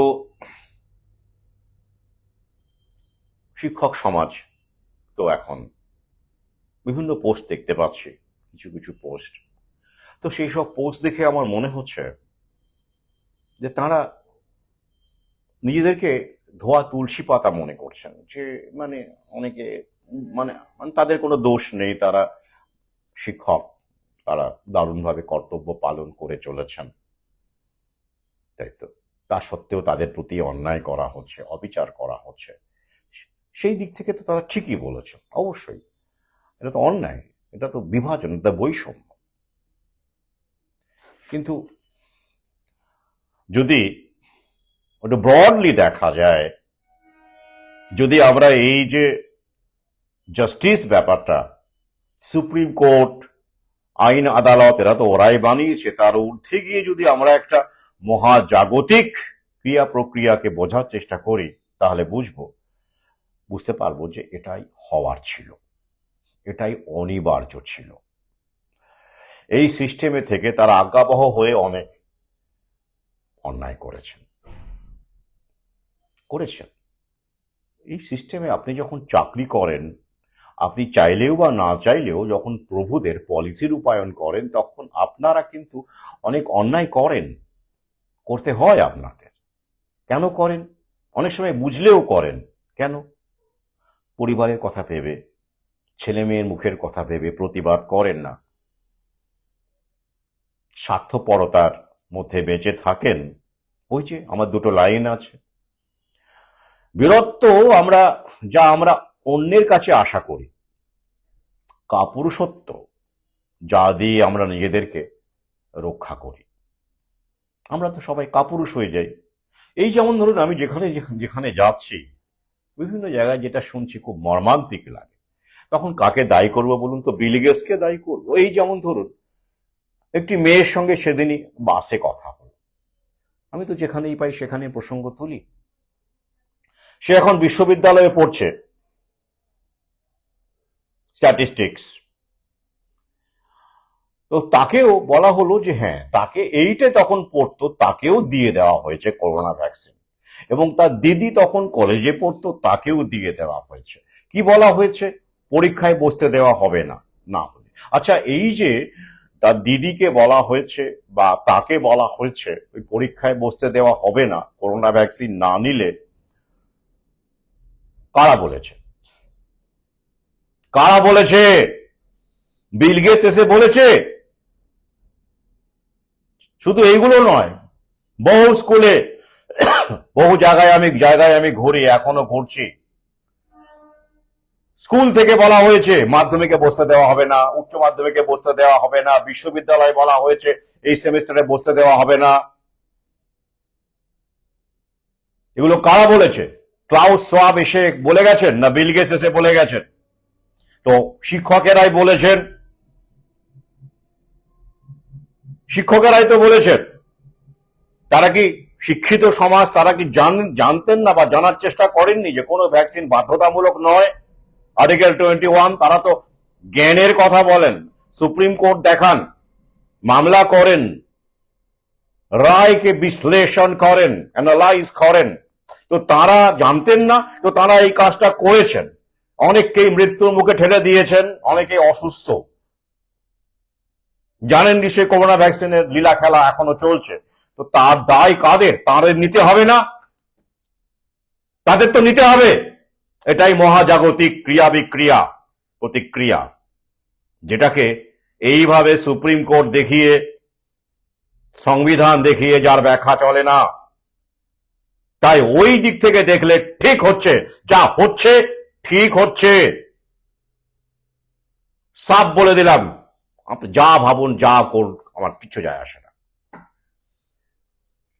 ক্ষোভ আছে আমার এই ক্ষেত্রে অন্তত পক্ষে, কারণ আমি যেখানে যেখানে যাচ্ছি এই বাচ্চা বাচ্চা ছেলে মেয়েগুলোকে যখন তারা 9-এ পড়তো, 10-এ পড়তো, এমনকি 8-এ পড়তো, ওই যে বুঝিয়ে দেওয়া হয়েছে। কেন? কারা বুঝতে বাধ্য করেছে? পরীক্ষায় বসতে দেওয়া হবে না কারা বলেছে? শিক্ষক সমাজই বলেছে। তো প্রভুদের হয়ে আপনারা কোন রকম জানার চেষ্টা করেননি, অন্ধের মতো কাজ করে গেছেন। অন্তত সংবিধান তো আপনাদের জানার কথা ছিল মশাই, তাই নয় কি? সে ভ্যাকসিন কত ভালো আপনি ভালো মনে করতেই পারেন, ঠিক আছে, এটা তো বলা, কোন ট্রিটমেন্ট চিকিৎসা যে বাধ্যতামূলক নয় এই ব্যাপারটা আপনাদের তো জানার কথা ছিল, আপনারা শিক্ষক। তো সেক্ষেত্রে আপনারা জানার চেষ্টা করেননি, নাকি জেনেও এমন নিদান দিয়েছেন পরীক্ষায় বসতে দেওয়া হবে না? অন্যায় নয়? এটা বড় অন্যায়, বড় পাপ। আর তাই মহাকালের দিক থেকে দেখতে গেলে আপনারা তার জাস্টিস পাচ্ছেন, মহাকালের জাস্টিস পাচ্ছেন, সবাই পাচ্ছে। এই সরকারি কর্মচারীরাও, তারা বিভিন্ন স্তরে ABC, তারা এই ভ্যাকসিন কর্মসূচি, কেউ বিডিও হয়ে, কেউ CMH হয়ে, কেউ স্বাস্থ্যকর্মী হয়ে রূপায়ণ করেছেন, প্রশ্ন করেননি। তারা তাদের টার্গেট পূরণ করেছেন, তাদের পরিবারের মুখে বাড়তি টাকা উপার্জন করেছেন, কেউ কেউ আবার তাদের এই সময় আগে। হ্যাঁ, তারা এবার পার পেয়ে যাবেন না? না, ওই তো কাজ হয়ে গেছে, তো কাজ মিটে গেছে। এবার আপনাদের পালা। আমি তখনই বলেছিলাম কেউ রেহাই পাবেন না। নিউ ওয়ার্ল্ড অর্ডারে শুধু টপ থাকবে আর বটম থাকবে, টপের অনুগ্রহে বটমকে বাঁচতে হবে। আর এই বটম মানে তাহলে মধ্যবিত্তের বিনাশ। আর এই যে সরকারি কর্মচারী, মধ্যবিত্তেরই একটা অংশ, বড় অংশ না? তো সেটাই তো হচ্ছে। তাই নিজেদেরকে নির্দোষ ধোয়া তুলসী পাতা না ভেবে একটু ভাবুন, বিশ্লেষণ করুন। শুধু ভোগ, পরিবার, EMI, গাড়ির লোন, বাড়ির লোন, শিক্ষকের কাছে কি আমরা এটাই আশা করি? ছোটবেলায় তো এমন আশা ছিল না আমাদের। সবই যখন বদলায়, ঠিক আছে, আপনাদেরও অধিকার আছে ভোগ করার, বড় গাড়ি বা বড় বাড়ি করার অধিকার আপনাদেরও আছে, সবারই আছে। তো ওদেরও অধিকার আছে $1 বিলিয়ন, মিলিয়ন থেকে $1 বিলিয়ন করার। সমস্যা কোথায়? সমস্যা কোথায়? যদি ওটাই লক্ষ্য হয়, আপনি যদি জাস্টিফাই করেন যে না আমার চাই, আরো চাই, বেশ আইন মেনেই চাই, তো আইন ওরা বানিয়েছে, এবার আইন ওরা ইউজ করবে। এই দেখুন, আইন অনুসারেই তো সব হচ্ছে। আইনের বাইরে কিছু হচ্ছে? সবই আইন অনুসারেই হচ্ছে। এই যে 2016 ব্যাচকে ছেড়ে ফেলে দিল, কিভাবে হলো? বন্দুক ঠেকিয়ে হয়েছে? আইন, আইন দিয়েই করেছে। তো ওরাই আইন বানিয়েছে, ওরাই আইন ইউজ করবে, ওরাই আইনকে ব্যাখ্যা করবে, তাই তো? তো সেটাই হচ্ছে, আপনারা মেনে নেবেন। সমস্যা কোথায়? তাহলে সমস্যা হলো এটাই, যদি আমাদের লক্ষ্যটা উপলক্ষ্য হয়ে যায়, আর উপলক্ষ্যটা লক্ষ্য হয়ে যায়, তখনই সমাজের এই পরিস্থিতি হয়। তো যাই হোক, এই হলো বিষয়। তাহলে শেষে কি বলবো? শেষে এটাই বলবো যে আশা করবেন না। যদি পেয়ে যান, বিশাল ব্যাপার, অলৌকিক ব্যাপার, বাট ডোন্ট এক্সপেক্ট মাছ। আর স্কুলে বসে এই হিসেবগুলো করবেন না। স্কুলে তো পার্শ্ব শিক্ষকও থাকেন।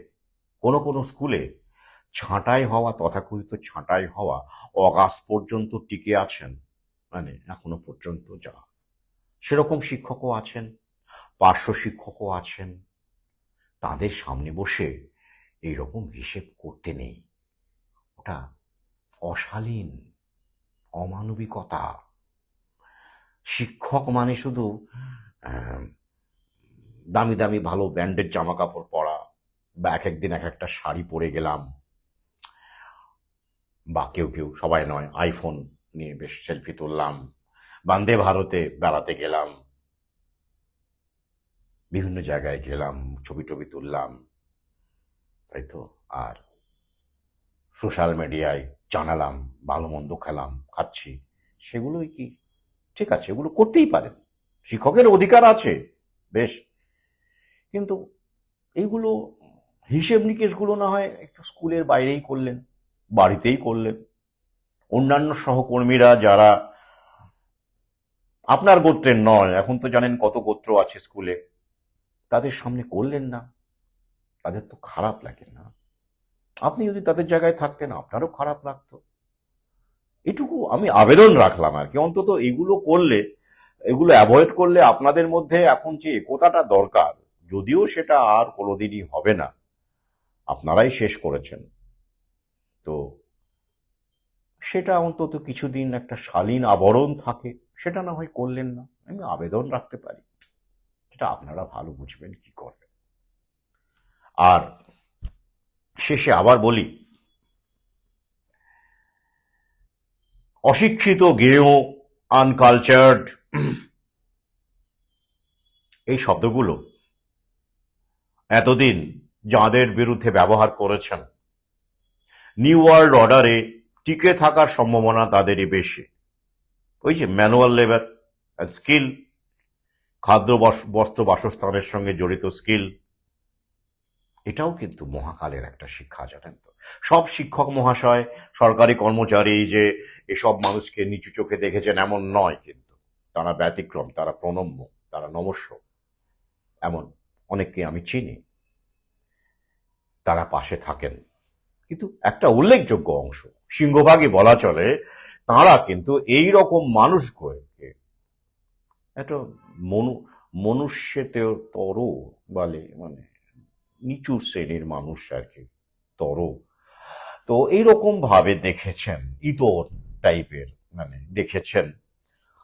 তো তারাই কিন্তু মহাকালের এই যে শিক্ষা, তারা কিন্তু টিকে যাবে না, দেখতেই পাচ্ছেন। কিন্তু আপনাদের সন্তান সন্ততি যাদের উচ্চ ডিগ্রি টিগ্রি দিয়েছেন, ডিগ্রি বেসড এডুকেশন দিয়েছেন, তাদের ভবিষ্যৎ কিন্তু আগামীতে সত্যিই ভয়াবহ। ভাতা ছাড়া কিছু নেই আর। তাই স্কিলের কথা ভাবুন, যাতে করে স্কিল ভিত্তিক কোনো কাজ ছোট নয়, সত্যিই তাই। আপনি তো এটাকে, প্রক্রিয়াকে চেঞ্জ করতে পারবেন না। এগুলো করুন যাতে করে অন্তত কিছু করে খেতে পারে আপনার সন্তান সন্ততি। কারণ এই গিগ ইকোনমিতে ডিগ্রি বেসড এডুকেশন, মানে ডিগ্রি বেসড জব শেষ, নেই আর। আপনি কি পারফর্ম করছেন, বেসরকারি মালিককে কতটা দিতে পারছেন, আপনি তার মুনাফা বাড়ানোতে কতটা সহযোগী ভূমিকা নিতে পারছেন, সেটাই মূল কথা। আপনার ডিগ্রি ধুয়ে আপনি কিচ্ছু করবেন, যে জল দাঁড়াবে সেই জলে ওরা দুর্গন্ধ ছাড়া কিছুই পাবে না বা পাচ্ছে না। আর আরেকটা কথা এর সঙ্গে বলে দিই, এই অশিক্ষিত গেঁয়ো অন্ধকার, ওই যে আফ্রিকাকে অন্ধকারাচ্ছন্ন মহাদেশ বলা হতো, এখনো হয়। এবং আফ্রিকাতেই করোনা ভ্যাকসিন সহ যে কোনো ভ্যাকসিনের হার সবচেয়ে কম, জানেন তো। মানুষ নেয় না, ওই যে ওদের সব পরম্পরা, জড়িবুটি আছে আফ্রিকায়, ওদের একটা এখনো ওদের যে মানে ট্র্যাডিশনাল মেডিসিন সিস্টেম, ওটা কিন্তু টিকে আছে, জানেন তো। আফ্রিকা কিন্তু বাঁচিয়ে রেখেছে সেটাকে। হ্যাঁ, আমি এই নিয়ে লেখালেখি করেছি, ভিডিওতেও বলেছি। মাগুফুলি সেটাকে প্রমোট করেছেন, বুরুন্ডিতেও সেই সময় যিনি ছিলেন, প্রমোট করেছেন, অনেকেই প্রমোট করেছেন, তার জন্য মানুষের পাশে থেকেছেন। তো আসলে সমস্যা কি, ওরা অন্ধকারাচ্ছন্ন ডার্ক কন্টিনেন্ট আফ্রিকা, পিছিয়ে পড়া, অশিক্ষিত, গেঁয়ো এসব কেন বলে বলুন দেখি? কারণ এতে এরা এদের মুনাফা বৃদ্ধির পরিপন্থী বাধা তৈরি করে। কারণ যত তথাকথিত অন্ধকারাচ্ছন্ন হবে, যত গেঁয়ো হবে, ততই প্রকৃতির কাছাকাছি থাকবে তারা ততই এই ফার্মা মেডিসিন থেকে দূরে থাকবে। আর তাই এদেরকে যদি এইভাবে সমাজে মার্কিং করে দেওয়া যায়, এরা অশিক্ষিত, এরা গেঁয়ো, এরা অন্ধকারের অধিবাসী, সুবিধে হয়। তাহলে করে কি হলো, আপনি শিক্ষিত ডিগ্রিধারী শিক্ষক মহাশয় হয়ে গেলেন, জ্বর হলেই আপনি প্যারাসিটামল বা ক্যালপল খোঁজেন, আর ওরা কিছুই করে না, বড় জোর অমুক কেউ শিউলি পাতার রস খায়, তাই তো? তো এই যে একটা ফারাক, মানসিকতার ফারাক, এটা বেটার। জ্বর হলে প্যারাসিটামল খাওয়াটা সভ্যতা, মাঝে মাঝে প্রেশার চেক করা, লিপিড প্রোফাইল টেস্ট করাটা সভ্যতা। এইগুলো যখন আপনার মধ্যে ঢুকিয়ে দেয়, তখন আপনি নিজেকে সভ্য ভাবেন, শিক্ষিত ভাবেন, বড় শিক্ষক মহাশয় হয়ে ওঠেন, বড় সরকারি কর্মচারী, রাজকর্মচারী হয়ে ওঠেন, আর আপনি কিন্তু শিকার হন কৃত্রিম একটা সিস্টেম, কৃত্রিম যে ফিয়াট কারেন্সি ব্যবস্থা, তার শিকার হন। এটা সময়ের অপেক্ষা ছিল। তো ইট ওয়াজ এ ম্যাটার অফ টাইম। আর ওরা কিন্তু এই তথাকথিত গেঁয়ো, অশিক্ষিত, আফ্রিকায় বলুন আর বিহারি বলুন, এরা কিন্তু প্রকৃতির কাছাকাছি থাকে, অনেক সুস্থ থাকে, অনেক খাটাখাটনি করতে পারে, মাল বইতে পারে, শারীরিক পরিশ্রম করতে পারে, ম্যানুয়াল লেবার। প্রকৃতি আমাদের শরীরকে পরিশ্রমের জন্যই কিন্তু বানিয়েছে। যত পরিশ্রম থেকে সরে যাবেন, ম্যানুয়াল লেবার থেকে সরে যাবেন, সে আপনি ব্যায়াম করতে পারেন যদি দরকার না পড়ে, মানে পরিশ্রম করতে হবে আপনাকে। যত পরিশ্রমটা এড়াবেন, তত আপনি অসুস্থ হবেন, আর তত ফার্মা কোম্পানির মুনাফা বাড়বে। তাই এইসব মানুষকে, এইসব দেশকে, এইসব অঞ্চলকে গালিগালাজ না করে গভীরে যাওয়ার অভ্যেস করুন। গেঁয়ো মানে আসলে প্রকৃতির কাছাকাছি, গ্রাম থেকে এসেছে, গ্রামেই তো প্রকৃতিটা এখনো বোঝা যায় না, সেটা বুঝুন। তো এই শব্দগুলো কিন্তু আমরাই তৈরি করেছি, গেঁয়ো, গ্রাম্য থেকে গেঁয়ো। বিল গেটস বানিয়েছে না, আমাদের উন্নাসিক মানসিকতা, আমাদের হনু মানসিকতা এইসব শব্দ তৈরি করে বলেছে গেঁয়ো, ব্যাকডেটেড, লো কালচার্ড। এবার কালচার ধুয়ে জল খান। এবার ওরা দেখতে পাবে কি করে মধ্যবিত্তের পতন হচ্ছে। ওদের কিন্তু, ওরা মোরলেস ইনসুলেটেড এখন, ওরা কিন্তু করে খাচ্ছে, ঝালমুড়ি বলুন আর ফুচকাই বলুন, করে খাচ্ছে, কিন্তু ওদের চাহিদাও অত্যন্ত কম, ডিএর প্রত্যাশা নেই, তাই হতাশায় ভোগে না। কিন্তু মধ্যবিত্তের একটা বড় প্রত্যাশা ওরা ইউজ করে নিয়েছে, মধ্যবিত্ত শ্রেণীর থেকে একটা অংশকে তুলে নিয়ে, মানে মানুষ থেকে একটা অংশকে তুলে নিয়ে আজ্ঞাবহ বানিয়ে মধ্যবিত্ত শ্রেণী, সরকার মানে রাজকর্মচারী বানিয়ে তাদেরকে ব্যবহার করে, ইউজ করে ওরা এবার ছুঁড়ে ফেলে দিচ্ছে। তো সেই প্রক্রিয়া চলছে। আগামীতে আমি আরো একবার বলবো, বাড়িতে আমার সহযোদ্ধারা ইতিমধ্যেই করেছেন, ফার্মা কোম্পানির চিকিৎসা দুর্মূল্য হয়ে যাবে, ঘটি বাটি যা আছে সবই বিক্রি করতে হবে। ইন্স্যুরেন্সের খপ্পরে পড়ার আগে ভাবুন।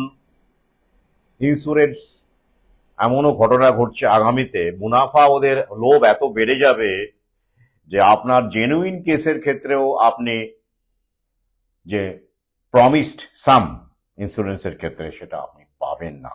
মিলিয়ে নেবেন আমার কথা, পাবেন না। কি করবেন আপনি?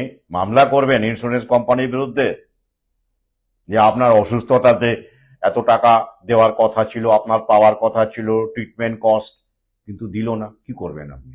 মামলা করবেন? করুন। তাই স্বাস্থ্যটাকে নিজের হাতে রাখা শুরু করুন, খরচ বাঁচবে, সুস্থ থাকবে। গেঁয়োদের অনুসরণ করুন। সত্যিকারের গেঁয়ো যদি এখন কেউ থেকে থাকে, আমার তো মনে হয় না, যা গ্রামেগঞ্জে করে দেখছি। আফ্রিকাতে পাবেন, এখনো বিহারেও অবশ্যই পাবেন, কিন্তু ওরা তো আবার চায় না এরকম। আর চায় না বলে ওরা ওদের সিলেবাস অনুসারে শিক্ষাকে ছড়িয়ে দেয়, শিক্ষক নিয়োগ করে, নিয়ে এই মানুষগুলোকে প্রকৃতির থেকে বিচ্ছিন্ন করে প্যাকেজড ফুড ধরায়, কোল্ড ড্রিঙ্কস ধরায়, যেগুলো প্রকৃতিতে নেই। প্রকৃতির থেকে বিচ্ছিন্ন করে আপনি আলু কিনে ভেজে খাচ্ছেন, সেটা তো স্বাস্থ্যকর, ক্ষতিকর কিছু নয়, আপনি তো সরাসরি খাচ্ছেন।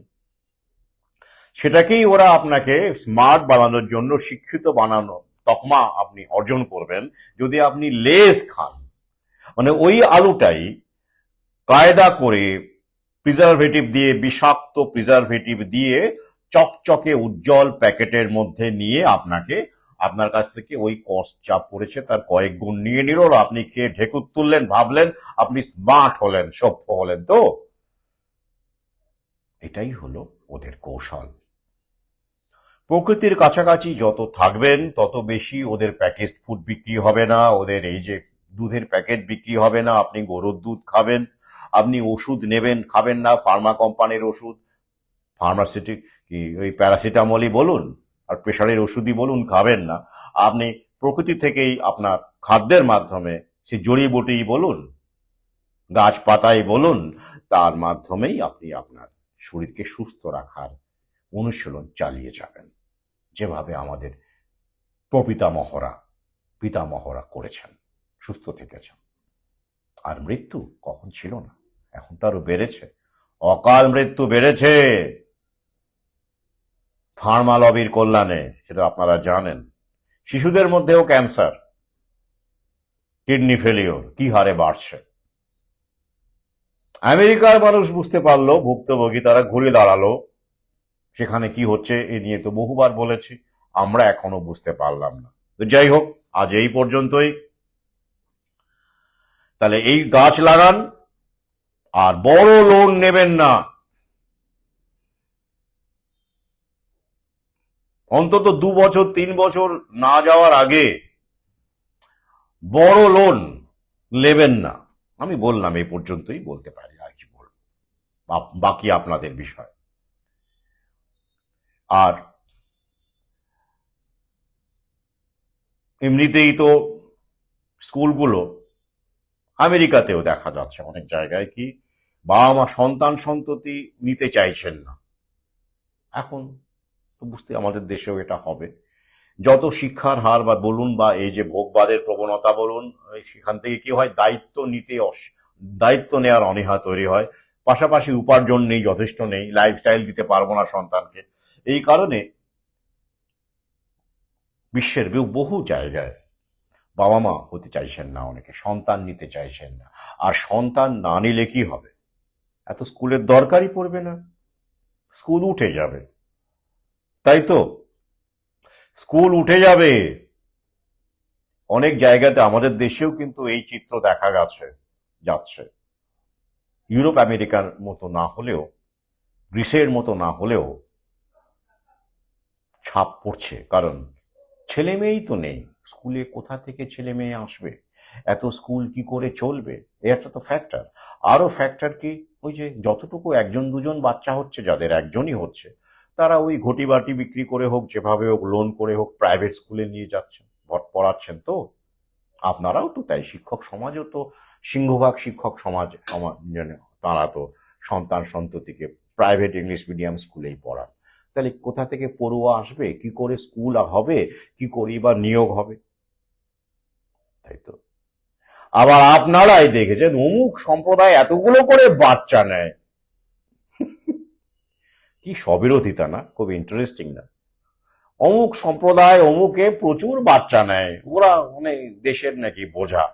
আরে মশাই, ওসব এলাকাতে স্কুলগুলো এখনো টিকে আছে কিছু, আপনারা পড়াতে পারছেন, মাইনে টাইনে এখনো পাচ্ছেন। তো বাচ্চা কাচ্চা নেওয়া কিন্তু আপনাদের পক্ষে ভালো, তাই নয় কি? একটু হিসেব করে বলবেন কথাবার্তা, হ্যাঁ? তাহলে কি কাদের পড়াবেন? বাঙালি তথাকথিত এই যে হিন্দু বাঙালি যাদের বলেন, ভদ্রলোক শ্রেণীর মধ্যে বাচ্চা কাচ্চা হয় এখন, হলেও কটা হয় খোঁজ নিয়ে দেখবেন। তাহলে স্কুল কি করে চলবে? বুদ্ধিকেও বিপদ, তাই না? কি করবেন বলুন দেখি। তাই অন্তত এই অ্যাঙ্গেলে দেখলে আপনাদের খুশি হওয়ার কথা যে না বাবা, ওই এলাকাগুলোতে তো স্কুলগুলো চলছে, আমরা তো পড়াতে যাচ্ছি। গালিগালাজ কেন দেবেন? এটা তো প্রক্রিয়া, প্রসেস।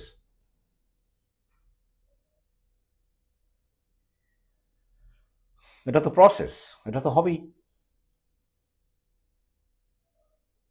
তো এবং তার মানে এই নয় যে হতেই থাকবে না, এটাও দেখবেন আস্তে আস্তে এটা হবে, এটা প্রকৃতি, এটা মানে একটা বিগ প্রক্রিয়া।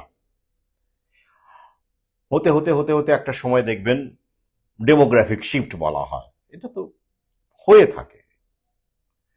ডেমোগ্রাফিক শিফট হবে, সেখানে একটা সম্প্রদায়ের সংখ্যা বাড়বে, একটা সম্প্রদায়ের সংখ্যা এই চিন্তা চেতনার কারণে, সভ্যতার বিস্তারের কারণে তাদের সংখ্যা শূন্য হয়ে যাবে, প্রায় কমে যাবে।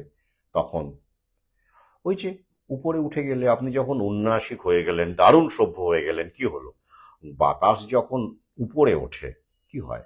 আশপাশের ঠান্ডা বাতাস, অপেক্ষাকৃত ঠান্ডা বাতাস তো সেই জায়গাটা দখল করে নেয় না?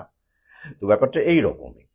যখন জনগণের একটা অংশ, জনতার একটা অংশ বাষ্পীভূত হয়ে উপরে উঠে গেল, উপরে তো না, অনেক উপরে, আপনি তো উপরে উঠে যাচ্ছেন তো। আর যখনই আপনি উপরে উঠে গেলেন তখন আপনি শূন্যস্থান তৈরি করে গেলেন। আর সেখানে কে দখল করবে? আশপাশের শীতল হাওয়া, ঠান্ডা হাওয়া। কারা তারা? তথাকথিত অশিক্ষিত, গেঁয়ো, ব্যাকডেটেড, তাই না? এটাই তো প্রক্রিয়া। সবকিছুরই তো একটা দিক আছে, সবকিছু একসঙ্গে পাওয়া যায় না। আপনি সভ্য হবেন, দারুণ শিক্ষিত হবেন, স্ট্যাটাস মেনটেন করবেন, ভোগবাদী হবেন, 5 স্টারের স্বপ্ন দেখবেন, এসবই করবেন। আবার এটাও ভাববেন কি আপনার সম্প্রদায় দারুণ শক্তিশালী হয়ে দেশের দখল, মাটির দখল, জমির দখল বজায় রাখলো। কোথায়? Where is the number? সংখ্যাটা কোথায়? সংখ্যা থাকবে না তখন তো। আপনি দুদিক মানে দুটো পারবেন না, আপনাকে একটা দিক ছাড়তেই হবে, ছাড়তেই হবে। এটাই প্রকৃতির শিক্ষা।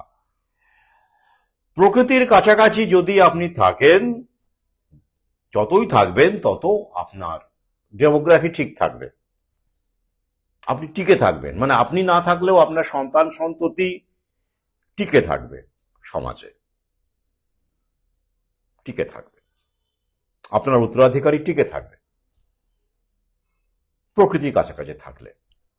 আর যতই আপনি প্রকৃতির থেকে দূরে সরে যাবেন তত আপনার মধ্যে বিভিন্ন রকমের সমস্যা, রোগ, বাবা না হওয়ার ক্ষমতা, মা না হওয়ার ক্ষমতা বা অনিচ্ছা, বন্ধ্যাত্ব, লাইফস্টাইলের প্রতি আকর্ষণ, এই বিভিন্ন কারণে আপনি বাবা মা হতে পারবেন না বা হবেন না। তারপর কি হবে? উত্তরাধিকারী থাকবে না, কিন্তু আপনার বাড়ি থাকবে, জমি থাকবে, এগুলো তো থাকবে। ওগুলো তো আপনি সঙ্গে নিয়ে যাবেন না, তাহলে ওগুলো কারা নেবে? কি মুশকিল! আশপাশের ঠান্ডা বাতাস, শীতল বাতাস তারা নেবে। এভাবেই তো হয়ে এসেছে। যাদের আপনি গেঁয়ো, অশিক্ষিত, ব্যাকডেটেড বলে এসেছেন, তারাই আপনার সম্পদ, সম্পত্তির অধিকার নেবে। This is the process. Try to understand and retrospect. আজ এই পর্যন্তই। শুভরাত্রি।